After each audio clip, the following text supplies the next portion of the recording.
and first of all, thank you for inviting me today.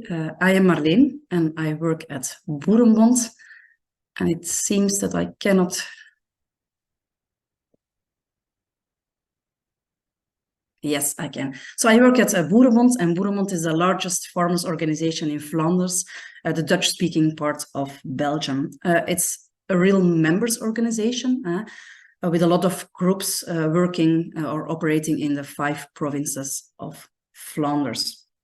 We can divide Boerenbond's activities roughly in these 5 major groups. So there's a lobbying part. We promote agricultural and horticultural interests. We also support our members through training and network activities. We stimulate innovations in agriculture and horticulture. We create social support for the sector. And we also try to provide our members with quality advice. The team I belong to is mainly engaged in providing training, advisory, inspiration, very important part, and also supporting farmers with innovative ideas. Today, I will tell you about one of our innovation projects, Hyperfarm, hydrogen and photovoltaic electrification on farm. It's a Horizon 2020 project on defossilizing agriculture, and it's running for 4 years. It will end next year at the end of October. It's a multi-actor project with 12 partners coming from 4 European countries. As I said, it's a multi-actor project. We have researchers, people from industry, and also farmers' organizations. The objective is that we demonstrate the effective decarbonization of farms by agri-photovoltaics. You can see a picture on these slides. It's photovoltaics above crops, and crops can be any crop actually. But the important thing is while maintaining the crop yield, so not to confuse with a solar field. We have developed 3 demonstration sites in Belgium, Germany, and Denmark. You can find a lot of technical information on our website, and please also follow us on our LinkedIn page. Here you can see the 3 demonstration sites. On the left top, this is the German demonstration site in the region of in Bavaria, in the south of Bavaria. On the right, you can see the Belgian pilot site near Leuven, and on the left corner at the bottom, it's the demonstration site of Denmark.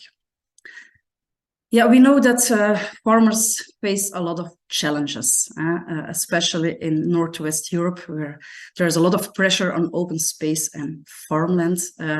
Yeah, we also face impact of climate change, so there is a lot of need for crop protection. We experienced it all last years. There's a lot of more extreme weather. It can be dry, cold, but also lots of rain, as we had last weeks. One of the big missions in Europe is to provide energy security, which is really a problem, or can really be a problem in rural areas. But farmers have a lot of interest in exploiting additional potential of own energy production. And we call it farmers with power. They really want to be a participant in the energy transition and also be an active actor in the energy market.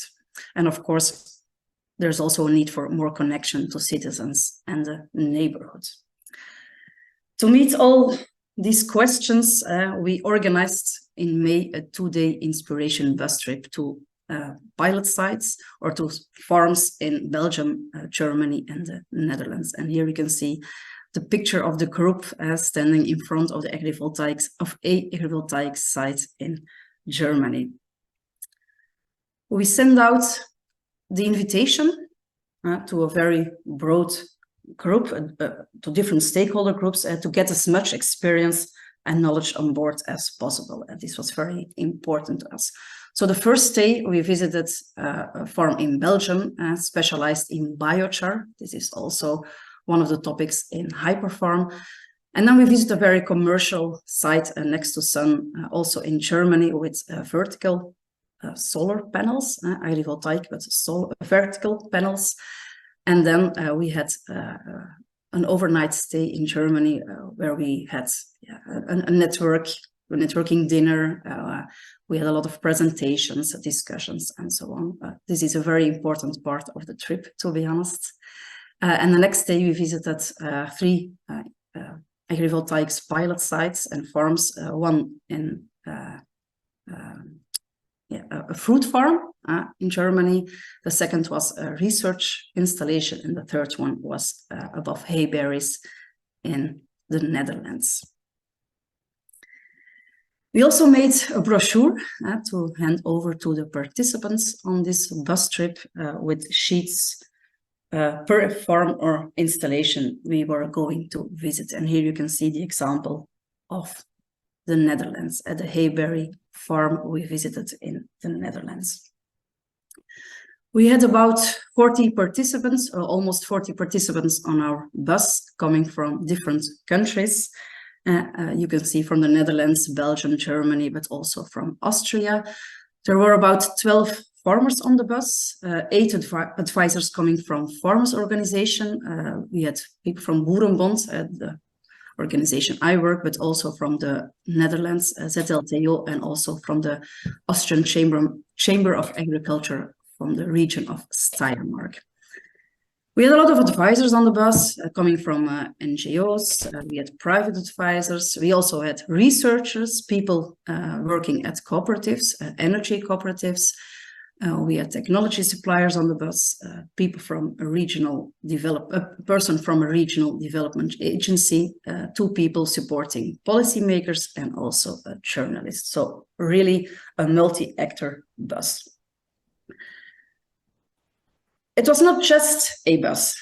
We really picked a kind of luxury bus. We made a reservation for a luxury bus with several tables and even a lounge at the back of the bus, as you can see on the pictures. Not only during the visits, there was a lot of chatter and exchange, but we also used everyone's knowledge and experience on the bus. For instance, at each boarding, we asked the participants to switch seats to see a lot of people or to be able to talk to a lot of people. But my colleague Tom and I, we had also prepared some sheets containing various discussion topics. And we facilitated this discussion with the very simple World Café method. Very easy, so we prepared some sheets, we put some topics on it.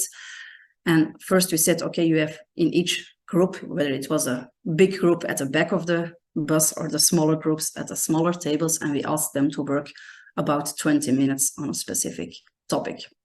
And then after these 20 minutes, we changed the papers, or we divided them to hand it over to other tables. And then they had time for 15 minutes and later on for 10 minutes, so they can add to the IDs that were already put on the different sheets by the other groups. Yeah, so the World Café method, we really like it because it offers opportunities for engagement and participation. It's really about collaborative learning. And we noticed it leads to open discussions because people are sitting around the sheets and see what each person has or each group has already put on the sheets. The nice thing on this bus that we had multiple perspectives. So, as I said, we did not only have farmers on the bus, but also researchers, advisors, and also very important, we noticed the technology suppliers. So it's really about creating collective power and community building. This is the collection of the different sheets, and we added also our personas to this bus, to these sheets, so people could get inspired. This is an example of the sheet on crops. It's the crops, we mean everything about yield, the crop yield, but also about crop protection, which can be an important issue or an important opportunity for having agrivoltaics on your fields. And people have been adding sticky notes on opportunities, barriers, needs, and also they could give ideas on different perspectives. Yeah, I will not go into much detail on all the aspects that people have been writing about or have been discussing about.